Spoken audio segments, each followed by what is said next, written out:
మాజీ సీఎం వైఎస్ఆర్సీపీ అధినేత వైఎస్ జగన్ చిత్రపటానికి వైఎస్ఆర్ జిల్లా కడప ప్రజలు వైఎస్ఆర్సీపీ నేతలు పాలాభిషేకం చేశారు. ఎన్నో ఏళ్లుగా పెండింగ్లో ఉన్న డ్రైనేజీ పనులు పూర్తి చేసినందుకు ధన్యవాదాలు తెలిపారు. గతంలో వైఎస్ జగన్ ప్రత్యేక చొరవ తీసుకుని డ్రైనేజీ నిర్మాణానికి నిధులు విడుదల చేశారన్నారు.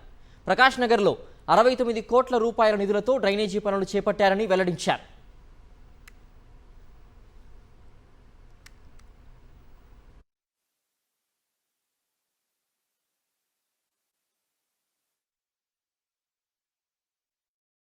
జగన్మోహన్ రెడ్డి గారు 69 కోట్ల రూపాయలు ఈ నగరానికి ఇవ్వడం జరిగింది.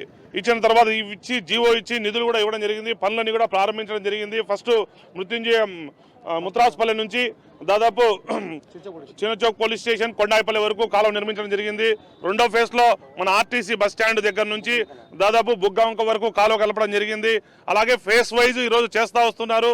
ఈరోజు అందులో భాగంగానే మన ప్రకాష్ నగర్లో కూడా ఈరోజు ఇక్కడ కట్టెల డిపో దగ్గర నుంచి దాదాపు పకీర్పల్లి చెరువు వరకు కూడా ఈ నిర్మాణం శాశ్వత నిర్మాణం జరుగుతుంది.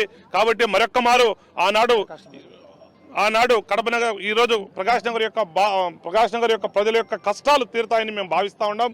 అలాగే ఆనాడు జగన్మోహన్ రెడ్డి గారు ఇచ్చిన నిధులకు మరొక్క మారు కడప నగర ప్రజల తరఫున ఆయనకు, తర్వాత ఎంపీ గారికి, మా కడప మేయర్ గారికి, అలాగే మాజీ డిప్యూటీ సీఎం శ్రీ అంజద్ బాషా గారికి కడప ప్రజల తరఫున కృతజ్ఞతలు తెలియజేస్తాం.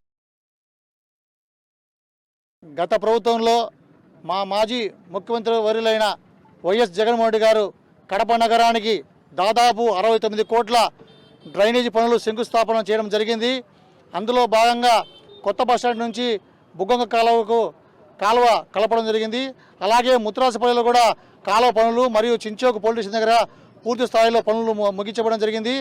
ఆ సందర్భంగానే కడప నగరంలోని ప్రకాష్ నగర్కు మా ఎస్సీ కాలనీకి దాదాపు 55 ఏళ్ల చరిత్రలో మా ప్రకాష్ నగర్కు మా జగనన్న ప్రభుత్వంలో ఒక తార్ రోడ్డు 2 కోట్ల రూపాయలతో తార్ రోడ్డు అయితేమి, బీసీ హాస్టల్ దగ్గర 2 వాటర్ ట్యాంకులు అమృత స్కీమ్ ద్వారా శాంక్షన్ మంజూరు చేయడం అయితేమి, పేద ప్రజల కోసము వైద్యం కోసము సచివాలయం ద్వారా ఒక మంచి హాస్పిటల్ను నిర్మించడం ఎస్టేట్లో జరిగింది.